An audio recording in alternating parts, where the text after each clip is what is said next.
ठीक है. So, hello everyone. So from today onwards, we are going to start a video series based on our project, है ना? And our project is Kid Logbook, right? तो आज के session से हम लोग क्या करने वाले हैं? तो आज के सेशन से हम यहाँ पर एक जो अपनी सीरीज यहाँ पे फ्रेम करने वाले हैं, है ना? वो अपना जो प्रोजेक्ट रहेगा, वो प्रोजेक्ट रहेगा किड लॉग बुक, है ना? अभी जो किड लॉग बुक है ये बेसिकली हम किस टेक्नोलॉजी पर बनाने वाले हैं. तो अगर हम टेक्नोलॉजी की बात करें तो टेक्नोलॉजी के केस में आप सिंपली ऐसा बोल सकते हैं कि ये अपनी वेब एप्लीकेशन रहेगी. ये जो वेब एप्लीकेशन रहेगी, ये वेब एप्लीकेशन के अंदर हम जो यूज करने वाले हैं वो हम नोड जेएस यूज करने वाले हैं, एक्सप्रेस जेएस यूज करने वाले हैं, मोंगोडीबी यूज करने वाले हैं, ओडीएम टूल, है ना, मींस अपना मोंगूज यूज करने वाले हैं. और अगर हम बात करते हैं यहाँ पे डिजाइनिंग की, तो डिजाइनिंग के लिए हम यहाँ पे EJS, है ना, टेम्पलेट इंजन का यूज करेंगे, एम्बेडेड जावास्क्रिप्ट टेम्पलेट इंजन का यूज करेंगे, राइट. फिलहाल के तौर पे अभी हम EJS यूज कर रहे हैं. आने वाले सेशन में एक बार प्रोजेक्ट कंप्लीट हो जाएगा तो उसके बाद में हम फिर उसमें EJS को रिप्लेस कर देंगे अपने रिएक्ट जेएस से, राइट. तो अब अगर हम बात करते हैं कि यहाँ पे ये जो किडलॉग बुक है बेसिकली ये है क्या, तो इसका हम ऑब्जेक्टिव यहाँ पे डिस्कस करते हैं. ऑब्जेक्टिव डिस्कस करने के साथ में ही फिर हम ये देखेंगे कि यहाँ पर इसका डॉक्यूमेंटेशन क्या है, और डॉक्यूमेंटेशन के बाद में फिर हम ये डिस्कस करेंगे कि इसका डेटाबेस का स्ट्रक्चर क्या होगा, राइट. तो ये सारी चीजें हम पहले फर्स्ट ऑफ ऑल यहाँ पर डिस्कस करते हैं और फिर हम यहाँ पर अपने प्रोजेक्ट को स्टार्ट करेंगे, राइट. तो सबसे पहले यहाँ पर देख के रखा हुआ है, जैसा कि आपकी स्क्रीन पर यहाँ पर आपको विजिबल है ना. सबसे पहले देख के रखा है यहाँ पे प्रोजेक्ट टाइटल, है ना. तो प्रोजेक्ट टाइटल क्या है, तो जैसा कि मैंने अभी आपको यहाँ पर इनिशियली बताया कि यहाँ पर हमारा जो प्रोजेक्ट टाइटल है वो है किड लॉग बुक.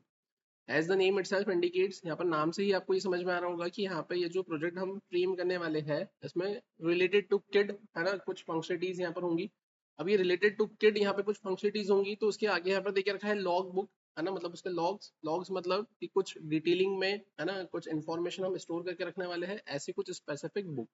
अब अगर हम बात करते हैं तो बुक तो एज ए फिजिकल होती है ना, फिजिकल आइटम है बुक तो, बट स्टिल अगर हम बात करते हैं यहाँ पर तो यहाँ पर हम उस स्पेसिफिक फंक्शनलिटी को, है ना, कन्वर्ट कर रहे हैं हमारी वेब एप्लीकेशन में.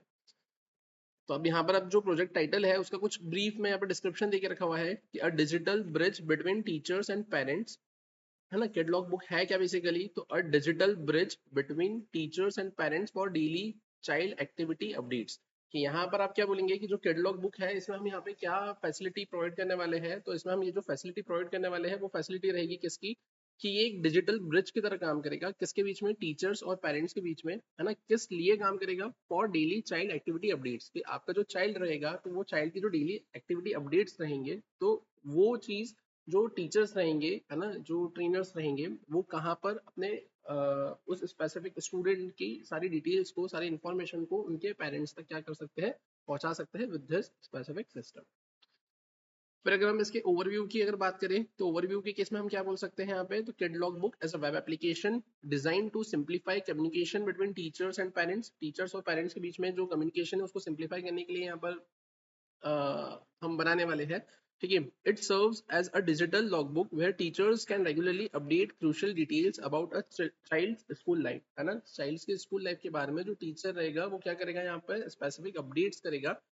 सच एज मील, है ना, कि उसे मील्स में क्या मिल रहा है ना, क्या आइटम्स उसे प्रोवाइड किए जा रहे हैं, है ना. होमवर्क, कि क्या उसे होमवर्क दिया जा रहा है यहाँ पर, ठीक है. टाइम टेबल, कि किस डेट को किस टाइम पर एग्जाम है. एक्टिविटीज, कि जैसे हम देखते हैं यहाँ पर कि जो स्मॉल चिल्ड्रंस होते हैं, है ना, नर्सरी गोइंग स्टूडेंट्स बोल दो या KG1 KG2 गोइंग स्टूडेंट्स बोल दो, तो बेसिकली उन्हें अगर हम कुछ इंस्ट्रक्शंस अगर ऐसे देते हैं कि यार कि नेक्स्ट डे में नेक्स्ट क्लास में कोई स्पेसिफिक एक्टिविटी हम परफॉर्म कर रहे हैं तो आपको कुछ स्पेसिफिक आइटम्स लेकर आना है ना, कुछ क्रेयॉन्स लेकर आना है, कुछ आपको ऐसा डिजाइनिंग के लिए आप ऐसा बोल सकते हो कि कुछ फ्लावर्स लाना है, डेकोरेशन के लिए कुछ फ्लावर्स लेकर आना है ना, कुछ रिबन्स लेकर आना है. तो इनिशियली वो अपने पेरेंट्स को इजीली कम्युनिकेट नहीं कर पाते, राइट. तो उस केस में जो टीचर्स रहेंगे वो क्या कर देंगे, डायरेक्टली इन फंक्शनलिटीज को इम्प्लीमेंट करने के लिए, या ऐसा बोल सकते हैं ये इन्फॉर्मेशन को पेरेंट्स तक पहुंचाने के लिए वो यहाँ पे क्या करेंगे, तो वो यहाँ पर सिंपली पेरेंट को डायरेक्टली क्या कर सकते हैं, मैसेज कर सकते हैं, नोटिफिकेशन भेज सकते हैं, राइट. तो एक्टिविटीज हो गया, फीडबैक हो गया, या स्पेसिफिक आप बोल सकते हैं कि यहाँ पर अगर ये जो एक्टिविटीज और फीडबैक है तो हम इसे एक प्रॉपर नाम दे देते हैं अनाउंसमेंट का, कि यहाँ पर अगर किसी स्पेसिफिक टीचर को किसी स्पेसिफिक चाइल्ड के बारे में या सारे ही चाइल्ड के बारे में कुछ स्पेसिफिक अनाउंसमेंट, है ना, पेरेंट्स तक पहुंचाना है, तो उस केस में यहाँ पर आप ये किडलॉग बुक के थ्रू यहाँ पे ऑपरेशन परफॉर्म करवा सकते हैं, which parents can access in real time. जो पेरेंट्स रहेंगे वो क्या कर सकेंगे, यहाँ पर इस स्पेसिफिक एप्लीकेशन को रियल टाइम में एक्सेस कर पाएंगे. अगर हम इसके ऑब्जेक्टिव की बात करें तो ऑब्जेक्टिव के केस में आप ऐसा बोलेंगे यहाँ पे, to keep parents informed and involved in their child's daily academic and personal development, है ना, चाइल्ड की डेली और पर्सनल, है ना, मतलब एकेडमिक और पर्सनल डेवलपमेंट में यहाँ पे क्या रहेंगे, जो पेरेंट्स रहेंगे वो क्या रहेंगे, इन्वॉल्व रहेंगे। To provide a structured platform for teachers to share daily updates seamlessly, यहाँ पे टीचर डेली अपडेट्स पेरेंट्स को शेयर कर सकती है। To replace physical diaries with an interactive online alternative, है ना, मतलब to replace physical diaries with an interactive, है ना, ऑनलाइन अल्टरनेटिव, कि यहाँ पर जो डायरी में वो जो मेंशन करते थे नोट्स वगैरह सारे इंफॉर्मेशन नोटिस वगैरह, तो उसको रिप्लेस कर देंगे वो किससे, अपने ऑनलाइन सिस्टम से रिप्लेस कर देंगे, राइट। फिर देकर रखा हुआ है यहाँ पे की फीचर्स क्या रहेंगे यहाँ पर आपके इस स्पेसिफिक एप्लीकेशन के, तो इसमें देकर रखा हुआ है मील मेन्यू, तो यहाँ पे daily weekly meal plans can be uploaded by the teacher, visual indicators for healthy eating habits और डाइटरी प्रेफरेंसेस, है ना, यहाँ पर ये फंक्शनलिटी हम यहाँ पे क्या कर सकते हैं, हमारे सिस्टम में मैनेज कर सकते हैं, ठीक है। फिर अगर हम बात करें इसके अलावा तो होमवर्क अपडेट्स, है ना, यहाँ पे जो टीचर है वो चाइल्ड के रिस्पेक्ट में, है ना, या जितने भी जो चाइल्ड रहेंगे उन सबको कोई स्पेसिफिक अगर होमवर्क अलॉट करना चाहते हैं तो उस केस में यहाँ पे क्या कर सकते हैं, यहाँ पे उस स्पेसिफिक एप्लीकेशन से जो टीचर्स रहेंगे वो पेरेंट्स तक वो नोटिफिकेशन, है ना, वो अनाउंसमेंट या वो होमवर्क क्या कर सकते हैं, पहुंचा सकते हैं, राइट। तो आप ऐसा बोल सकते हैं, subject wise homework can be added for each student, submission deadlines and reminders for parents, ठीक है। टाइम टेबल, तो daily class schedules are accessible, है ना, any time, changes in periods और events can be updated instantly, मतलब आप ऐसा बोल सकते हैं कि टाइम टेबल मतलब अगर कुछ इन केस ऐसा हुआ कि कुछ डेली रूटीन के अलावा, है ना, कुछ अगर टाइम में कुछ चेंजेस होते हैं, है ना, पीरियड के ड्यूरेशन में कुछ चेंज होता है, या स्कूल टाइमिंग में कुछ चेंज होता है, या किसी स्पेसिफिक डे अगर कुछ टाइमिंग में चेंज हो रहा है तो यहाँ पर, और इसी के साथ में आप ऐसा बोल सकते हैं कुछ एग्जामिनेशन के तौर पे अगर उन्हें कुछ एग्जाम का टाइम टेबल अगर शेयर करना है, एग्जाम का डेट टाइम अगर ये शेयर करना है, तो ये भी यहाँ पर क्या कर सकते हैं टीचर्स, है ना, चिल्ड्रंस के पेरेंट्स के साथ में क्या कर सकते हैं, शेयर कर सकते हैं। Teacher feedback, personalised feedback on student behaviour performance और special attention areas, option for teachers to mark achievements और कंसर्न्स, है ना, कि यहाँ पे जो टीचर है वो मार्क कर सकती है कुछ अचीवमेंट्स या फिर कंसर्न्स अगर उस चाइल्ड के रिगार्डिंग है, तो वो पेरेंट्स से क्या कर सकती है, डील कर सकती है। आप ऐसा बोल सकते हो कि यहाँ पे personalise feedback on student behaviour, है ना, यहाँ पे जो टीचर है वो फीडबैक दे सकते हैं उस स्टूडेंट के रिस्पेक्ट में, है ना, उनके पेरेंट्स को। फिर parent notifications, instant notifications via email for new updates और summary view of child's performance and daily report, है ना, कि यहाँ पर आप ऐसा बोल सकते हैं कि पेरेंट के पास में क्या नोटिफिकेशन पहुंच जाएगा अपने बाय ईमेल, है ना, जो भी टीचर यहाँ पर स्पेसिफिक चाइल्ड के रिस्पेक्ट में यहाँ पर सेंड करेगी, और वहीं आप ऐसा बोल सकते हैं कि summary view of child's performance and daily report और उसकी जो समरी रहेगी वो भी अगर पेरेंट देखना चाहे तो उसे यहाँ पर ये भी देखने को मिल जाएगा। अब फिर अगर हम बात करें इसके अलावा तो इसके अलावा यूजर का क्या रोल रहेगा, तो आप ऐसा बोल सकते हैं टीचर लॉगिन, है ना, टीचर के केस में आप क्या बोलेंगे यहाँ पे, मतलब हमने यहाँ पे यूजर रोल्स लिखा है, मतलब आप ऐसा बोल सकते हैं कि यहाँ पर हमारे पास में बोल सकते हैं 3 मॉड्यूल रहेंगे। एक मॉड्यूल रहेगा एडमिन, है ना, जिसको हम बोल सकते हैं एडमिन पैनल या एडमिन मॉड्यूल, एक रहेगा पेरेंट पैनल बोल दो या पेरेंट मॉड्यूल बोल दो, और एक रहेगा टीचर पैनल, है ना, या फिर आप ऐसा बोल सकते हो टीचर बोलो या फिर टीचर पैनल बोलो या फिर टीचर सेक्शन बोल दो या टीचर मॉड्यूल बोल दो, राइट। अब अगर हम बात करते हैं यहाँ पर, तो इस केस में आप ऐसा बोल सकते हो कि टीचर तो ठीक है ना, वो एक इंडिपेंडेंटली अपना रोल प्ले कर रहा है, एडमिन भी इंडिपेंडेंटली अपना रोल प्ले कर रहा है, लेकिन अगर पेरेंट की बात करें तो पेरेंट और स्टूडेंट, है ना, one of the same thing we are going to consider in our application, कि यहाँ पर आप या तो उसे पेरेंट मॉड्यूल बोल दो या फिर आप उसको चाइल्ड मॉड्यूल बोल दो या स्टूडेंट मॉड्यूल बोल दो, आपको जो वहाँ पर सही लगता है आप वो ऐसा फ्रेम वहाँ पर कर सकते हो। टीचर लॉगिन के केस में आप क्या बोलेंगे, can add update student details. Parent login के बाद में आप क्या बोलेंगे यहाँ पे, can view the child's update, है ना। एडमिन के बाद में अगर हम एडमिन की फंक्शनलिटी की बात करें तो वो ऑप्शनल रहेगा, manage school wide access users and settings many more things, है ना, admin is going to be perform, ठीक है। फिर अगर हम बात करते हैं इसके अलावा, तो जैसे कि मैंने आपको बताया था यहाँ पर जो मॉड्यूल्स रहेगा अपना, तो वो पेरेंट मॉड्यूल रहेगा, टीचर मॉड्यूल रहेगा और एडमिन मॉड्यूल रहेगा। अगर मैं बात करता हूँ पेरेंट मॉड्यूल की, तो पेरेंट मॉड्यूल के केस में आप क्या फंक्शनलिटीज यहाँ पे परफॉर्म करने वाले हैं, तो सबसे पहला पॉइंट है व्यू डेली अपडेट्स, और वो जो डेली अपडेट्स रहेंगे वो किस रिगार्डिंग रहेंगे, तो वो मील्स रिगार्डिंग रहेंगे, होमवर्क रिगार्डिंग रहेंगे, टाइम टेबल और अनाउंसमेंट। अनाउंसमेंट में आप ऐसा बोल सकते हैं regarding activities and teacher feedback. Receive notifications विया ईमेल फॉर न्यू अपडेट्स, है ना, पेरेंट यहाँ पे क्या रिसीव करेंगे, पेरेंट यहाँ पे रिसीव करेंगे नोटिफिकेशन या आइदर थ्रू ईमेल, है ना, और एनी अदर स्पेसिफिक और अपग्रेडेशन पार्ट लाइक मैसेजिंग वगैरह, है ना। तो ये हमारा फ्यूचर इन्हेंसमेंट रहेगा कि हम बाय नॉर्मल टेक्स्ट मैसेज या व्हाट्सएप इंटीग्रेशन करने के बाद में भी हम उन्हें यहाँ पर अपडेट कर सकते हैं, है ना, जो कि हमारा फ्यूचर अपग्रेडेशन में जाएगा, ठीक है। पर access performance summaries and feedback history, है ना, यहाँ पर आप ऐसा बोल सकते हैं कि जो पेरेंट है वो एक्सेस कर सकते हैं परफॉर्मेंस समरी और फीडबैक हिस्ट्री अपने चाइल्ड की। Register using a link share bye the teacher, जो टीचर उन्हें लिंक शेयर करेंगे, है ना, तो उस स्पेसिफिक लिंक से वो अपने आप को रजिस्टर करेंगे। Login allowed after admin verification, admin अगर उन्हें वेरीफाई करता है तो ही वो लॉगिन कर पाएंगे। Update profile details and change password, यहाँ पे जो पेरेंट रहेंगे वो अपनी प्रोफाइल को अपडेट कर सकते हैं और पासवर्ड भी चेंज कर सकते हैं। सिमिलरली अगर हम बात करते हैं टीचर मॉड्यूल की, तो टीचर मॉड्यूल के केस में टीचर की क्या फंक्शनलिटी रहेगी, तो add and update daily homework, meal menu, time table and announcement regarding activities and teacher feedback for each student. Upload files और नोट्स रिलेवेंट टू पेरेंट, है ना, अगर कुछ भी उन्हें अपलोड करने की रिक्वायरमेंट लगती है तो वो फाइल्स या फिर नोट्स को यहाँ पे, है ना, अपलोड करेंगे पेरेंट्स के लिए। Track update history and manage multiple student, वो अपडेट हिस्ट्री को मैनेज करेंगे, अपडेट करेंगे हिस्ट्री को और मैनेज करेंगे मल्टीपल स्टूडेंट के रिकॉर्ड्स को, डेटा को। रजिस्टर विया link send by the admin, है ना, लॉगिन आफ्टर वेरिफिकेशन, सेम वही प्रोसीजर रहेगी यहाँ पे कि यहाँ पे जो अपना टीचर है वो टीचर भी यहाँ पे सिर्फ तभी रजिस्टर कर पाएगा जब एडमिन उन्हें लिंक शेयर करेंगे, और उसके बाद में वो तभी लॉगिन कर पाएंगे जब एडमिन उन्हें क्या कर पाएंगे, वेरीफाई कर देंगे तभी।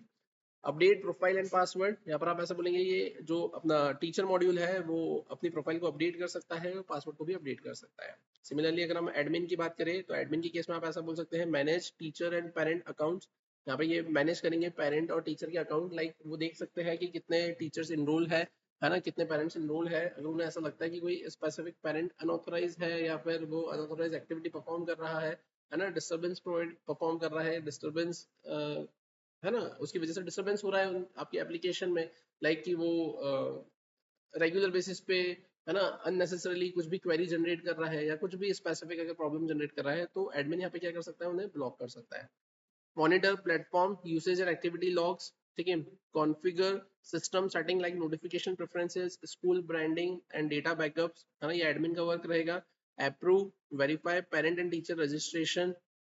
और finally send registration links to teachers and parents, only teachers, है ना, क्योंकि जो टीचर्स रहेंगे वो पेरेंट को यहाँ पे लिंक भेजेंगे, ठीक है। फिर अगर हम बात करें इसके अलावा, तो ये तो हमारे मॉड्यूल्स थे, है ना, जिसमें आपने देखा पेरेंट मॉड्यूल है, टीचर मॉड्यूल है, एडमिन मॉड्यूल है, और फाइनली फिर उसके बाद में आता है आपके पास में टेक्नोलॉजी स्टैक, है ना, कि हम यहाँ पे ये टेक्नोलॉजी स्टैक सजेस्ट कर रहे हैं कि ये हम यहाँ पर यूज करने वाले हैं। जिसमें आप देखेंगे सबसे पहले देख रखा है फ्रंट एंड, फ्रंट एंड में हम यहाँ पर HTML CSS जावास्क्रिप्ट और EJS, EJS means embedded JavaScript का यूज करने वाले हैं। बैकएंड की अगर हम बात करते हैं तो नोड जेएस विद एक्सप्रेस, है ना, आप बोल सकते हैं यहाँ पे एक्सप्रेस जेएस आपका फ्रेमवर्क है जिसे आप यूज करेंगे। डेटाबेस में आप मोंगोडीबी का यूज करेंगे, है ना, इसमें इसी का ODM टूल आता है। ODM टूल मींस आपका ऑब्जेक्ट डॉक्यूमेंट मैपिंग या फिर मैपर आप जिसे बोल सकते हैं, और मोंगूज यहाँ पर हम as a ODM tool use करेंगे। Simply for authentication and authorisation we are going to use JWT, JSON web token. और वहीं अगर हम होस्टिंग की बात करें तो हम यहाँ पे या तो रेंडर का यूज कर सकते हैं या फिर AWS का यूज कर सकते हैं, depending on the scalability. Notifications के लिए अगर हम बात करें तो हम यहाँ पर ईमेल का यूज करेंगे विया नोड मेलर, नोड मेलर की हेल्प से हम यहाँ पर ईमेल सेंडिंग की फंक्शनलिटी यहाँ पर अपने प्रोजेक्ट में इंप्लीमेंट करने वाले हैं। फ्यूचर एनहेंसमेंट की अगर हम बात करें तो mobile app version for Android या iOS के लिए हम यहाँ पे इसका मोबाइल ऐप वर्जन यहाँ पे जनरेट कर सकते हैं। Attendance tracking and performance analytics यहाँ पे हम एड ऑन कर सकते हैं। Chat interface for direct parent teacher interaction ये हम परफॉर्म कर सकते हैं। Multi language support for wider reach, है ना, अलग अलग पेरेंट अलग अलग अगर रीजन से आते हैं तो उस केस में आप यहाँ पे मल्टी लैंग्वेज की फंक्शनलिटी भी इंप्लीमेंट कर सकते हैं। मैसेजिंग की फंक्शनलिटी भी हम यहाँ पर एज अ फ्यूचर एनहेंसमेंट में रख सकते हैं। फिर अगर हम बात करते हैं इसके बेनिफिट्स की, बेनिफिट्स क्या रहेंगे, तो बेनिफिट्स की अगर हम बात करते हैं तो बेनिफिट्स के केस में आप ऐसा बोल सकते हैं real time update for parents, है ना, पेरेंट्स को एक रियल टाइम अपडेट मिल जाएगा उनके चाइल्ड के बारे में। Reduces paper usage and manual record keeping, है ना, मैनुअली यहाँ पर आपको बुकलेट में, बुक में, पेजेस पे, कॉपीज में यहाँ पर चीजों को एंट्री करने की रिक्वायरमेंट नहीं लगेगी, स्टोर करके रखने की रिक्वायरमेंट नहीं लगेगी। Enhances student performance through regular monitoring, है ना, रेगुलर मॉनिटरिंग के थ्रू आप क्या कर सकते हैं, स्टूडेंट के परफॉर्मेंस को भी इनहेंस कर सकते हैं। Builds stronger parent teacher relationship, है ना, पेरेंट टीचर की रिलेशनशिप को आप स्ट्रॉन्ग यहाँ पर कर सकते हैं। वहीं अगर हम बात करें यहाँ पे अपने सिस्टम की रिक्वायरमेंट्स की, तो हार्डवेयर रिक्वायरमेंट की अगर मैं बात करता हूँ तो मुझे मिनिमम यहाँ पे रैम 4 GB की रिक्वायरमेंट रहेगी, है ना। स्टोरेज की बात करें हम तो 128 GB या 256 512 GB, है ना, सभी चल जाएगा। प्रोसेसर की बात करें तो इंटेल i3 i5 i7 ये सभी चल जाएगा, या इसके रिलेवेंट कोई भी अगर और प्रोसेसर होता है तो वो भी चल जाएगा। सॉफ्टवेयर रिक्वायरमेंट की अगर हम बात करें यहाँ पर, तो आप ऐसा बोल सकते हैं ऑपरेटिंग सिस्टम में विंडोज, मैक, लिनक्स कुछ भी चल जाएगा यहाँ पर। नोड जेएस की बात करें तो वर्जन 14 और लेटर, है ना, यहाँ पर हम यूज करेंगे। मोंगोडीबी की बात करें तो कम्युनिटी और एटलास वर्जन हम यूज करेंगे। पैकेज मैनेजर की बात करें तो हम npm या फिर यान यहाँ पे यूज कर सकते हैं। वर्जन कंट्रोल की बात करें तो हम गेट एंड गिटहब का यूज करेंगे। डेवलपमेंट टूल की अगर हम बात करें तो विजुअल स्टूडियो कोड, है ना, और एनी प्रिफर्ड आईडीई का आप यूज कर सकते हैं, और पोस्टमैन फॉर एपीआई टेस्टिंग का भी आप यहाँ पे यूज कर सकते हैं। क्लियर है? तो यहाँ पे कुछ इस तरीके से अगर हम बात करें तो ये हमारा था डॉक्यूमेंटेशन पार्ट किसका, हमारे प्रोजेक्ट का, है ना, कैड लॉग बुक का, राइट। अब अगर हम बात करते हैं इसके अलावा, तो इसके अलावा हमें यहाँ पर अपने डेटाबेस का स्ट्रक्चर भी फ्रेम करना पड़ेगा इसमें, है ना, क्योंकि सिंपल सी बात है कि आप आपके प्रोजेक्ट की स्टार्टिंग तो कर देंगे, लेकिन स्टार्टिंग में आप किस डायरेक्शन में उसे लेकर जाएंगे, तो उस डायरेक्शन के लिए आपको एक पूरा एक ओवरव्यू स्टार्टिंग से लेकर एंडिंग तक आपको पूरा एक फ्लो पता होना चाहिए कि हम क्या डेटा यहाँ पर यूजर से लेने वाले हैं, है ना, क्या डेटा सेट करवाने वाले हैं, क्या डेटा की हमें रिक्वायरमेंट लगेगी, किस स्पेसिफिक डेटा से हम किस स्पेसिफिक डेटा को फैच आउट कर सकते हैं, किस स्पेसिफिक डेटा से हम यहाँ पर हमारे रिक्वायरमेंट को फुलफिल कर पाएंगे। तो उस केस में हमें यहाँ पर डेटाबेस की रिक्वायरमेंट लगेगी। डेटाबेस के लिए हमें यहाँ पे कुछ टेबल्स, है ना, सेट करना रहेगी। अगर हम बात करते हैं यहाँ पर टेबल्स की, तो आप सिंपली ऐसा बोल सकते हैं कि जब हम माई सिक्वल या सिक्वल या पोस्टग्री, है ना, ओरेकल, जब इन्हें यूज करते हैं, ये इस टाइप के डेटाबेस को यूज करते हैं जो कि आरडीबीएमएस की कैटेगरी में आता है, तब हम यहाँ पर उसे टेबल नाम से डिफाइन करते हैं, टेबल नाम से हम उसे बोलते हैं, है ना। लेकिन अगर हम बात करें हम यहाँ पर मोंगोडीबी के अंदर, आप यहाँ पे जो मोंगूस का यूज करेंगे, है ना, मोंगूस का यूज करेंगे मतलब जो आपका ओडीएम टूल है, तो यहाँ पर जो डेटाबेस आपका यूज आप कर रहे हैं वो नो सिक्वल है। तो नो सिक्वल है तो यहाँ पर आप एज अ टेबल की टर्मिनोलॉजी यूज नहीं करते हैं, यहाँ पर सिंपली आप जो टर्मिनोलॉजी यूज करते हैं वो टेबल की जगह आप कलेक्शन की यूज करते हैं, कि टेबल के प्लेस पर हम कलेक्शन बोलेंगे, रो के केस में हम यहाँ पर डॉक्यूमेंट बोलेंगे। यहाँ पर आपका जो डेटा सेट होता है वो की वैल्यू पेयर में सेट होता है ना। यहाँ पर आपके पास में जैसे आरडीबीएमएस में कैसा होता था कि आपके पास में रो होती है, कॉलम होती है, वैसे यहाँ पे रो कॉलम नहीं रहता है, यहाँ पर आपके पास में डेटा आपका डॉक्यूमेंट के फॉर्म में बोले तो ऑब्जेक्ट के फॉर्म में रहता है। क्लियर है यहाँ तक? तो स्टिल हमने यहाँ पर क्या करा है, हमने यहाँ पर जो हमारी फील्ड्स है उसके लिए कुछ स्ट्रक्चर फ्रेम करके रखे हुए हैं, है ना। अब वो जो स्ट्रक्चर हमने फ्रेम करके रखे हुए हैं, तो हम देखते हैं यहाँ पर, जैसा कि आपकी स्क्रीन पर यहाँ पर आपको विजिबल है, हम आ जाते हैं यहाँ पर अपने डेटाबेस पर, और जो डेटाबेस है हमारा वो किडलॉग बुक का डेटाबेस है, जिसमें हमने यहाँ पर सिर्फ एक मैनुअल अंडरस्टैंडिंग, हमारी अंडरस्टैंडिंग के लिए हमने यहाँ पर ये अपने जो फील्ड्स है उनको कुछ इस तरीके से डिफाइन करके रखा हुआ है। ओवरऑल अगर देखा जाए तो अप्रोक्सीमेटली 9, है ना, फिलहाल के तौर पे, तो फिलहाल के तौर पे 9 टेबल्स यहाँ पर जनरेट हो रही है, जिसमें एक टेबल है आपके पास में टेबल, इन शॉर्ट मैं अभी टेबल यहाँ पर बोल रहा हूँ, लेकिन ये है हमारा कलेक्शन, राइट। आप ऐसा बोलेंगे एडमिन कलेक्शन, टीचर कलेक्शन, कुछ इस टाइप से। आप यहाँ पर अगर मॉडिफाई भी करना चाहते हैं तो आप ऐसा कर सकते हैं, आप इसको ऐसा लिख दें एडमिन कलेक्शन। इसके अंदर क्या आएगा, यहाँ पर आपके पास में ईमेल और पासवर्ड रहेगी, है ना, 2 फील्ड्स रहेंगी आपके पास में। टीचर कलेक्शन की अगर हम बात करते हैं यहाँ पर, तो यहाँ पर टीचर आईडी, तो टीचर का name, email, password, contact, address, qualification, experience, date of birth, gender और स्टेटस रहेगा, ठीक है। फिर अगर हम बात करते हैं इसके अलावा फिर स्टूडेंट कलेक्शन आपके पास में आता है, जिसमें आपके पास में स्टूडेंट की आईडी, स्टूडेंट का name, email, password, contact, address, gender, date of birth, guardian name, guardian address, guardian contact, admission year और स्टेटस रहेगा। वहीं अगर हम बात करते हैं इसके अलावा, तो क्लास असाइन टू स्टूडेंट, ये स्टूडेंट को जो क्लास असाइन होगी, तो उस केस में यहाँ पर हमें इसका कलेक्शन भी मैनेज करना रहेगा, जिसके लिए आप देखेंगे यहाँ पर आपको देखने को मिलेगा कि जो फील्ड्स है वो है class assign to student ID, फिर class ID, student ID, teacher ID, है ना, पिकअप या फिर ड्रॉप वाली जो फंक्शनलिटी होती है लाइक सेल्फ, ऑटो, वैन, बस एक्सेट्रा। स्कूल टाइमिंग्स क्या रहेंगे, करंट सेशन क्या चल रहा है, स्टेटस क्या है, ये हम मैनेज करेंगे। फिर हम अगर बात करते हैं यहाँ पे class table means class collection, है ना, ये सब कलेक्शन ही यहाँ पे कंसिडर होते हैं। तो आप देखेंगे यहाँ पे आपके पास में आएगा class ID, class, section, status, है ना, ये हमें यहाँ पे मैनेज करना रहेगा। फिर असाइनमेंट कलेक्शन की अगर हम बात करते हैं यहाँ पे, तो असाइनमेंट कलेक्शन के केस में आप क्या बोलेंगे, assignment ID, class ID, teacher ID, है ना, assignment subject, assignment questions, assignment upload date, assignment upload time, last date, है ना, टू सबमिट दैट असाइनमेंट, और स्टेटस, राइट। वहीं अगर हम बात करें इसके अलावा, तो इसके अलावा फिर आपके पास में meal table means meal collection. तो अब इसमें आप ऐसा बोलेंगे यहाँ पर meal ID, class ID, teacher ID, फिर यहाँ पर जो भी फूड सर्व किया जाएगा आपके चाइल्ड को, है ना, तो उसके इसमें चपाती है, पराठा है, या फिर वेजिटेबल है, पल्सेस है, स्वीट, सलाद एक्सेट्रा, और स्टेटस, ये हम मैनेज करेंगे यहाँ पे। इसी के साथ में आप ऐसा बोल सकते हैं टाइम टेबल वाला जो कलेक्शन रहेगा आपका, तो टाइम टेबल कलेक्शन के केस में आप ऐसा बोलेंगे, यहाँ पर आपके पास में टाइम टेबल की ID, class ID, teacher ID, फिर सब्जेक्ट 1, फिर डेट 1 है ना, जो भी डेट रहेगी, फिर subject 2 date, subject 3 date, subject 4 date रहेगा। फिर यहाँ पे मॉड कि यहाँ पर आपका मंथली एग्जाम है, बाई मंथली एग्जाम है, हाफ ईयरली है, एनुअल एग्जाम है, स्टार्ट टाइम, एंड टाइम और स्टेटस, राइट। फिर इसके बाद में अगर हम बात करते हैं कि कुछ स्पेसिफिक अगर अनाउंसमेंट है तो उसका कलेक्शन भी हमें यहाँ पे क्या करना रहेगा, मैनेज करना रहेगा। तो उस केस में हम यहाँ पे क्या बोलेंगे, announcement ID, class ID, student ID, teacher ID, subject, message, parents confirmation, time, date और स्टेटस, ठीक है। तो ये ओवरऑल अगर देखा जाए तो हमने यहाँ पर जो अप्रोक्सीमेटली टेबल्स क्रिएट करी है ना, वो कितनी टेबल्स जाएंगी यहाँ पर, तो 1 2 3 4 5 6 7 8 एंड 9 है ना।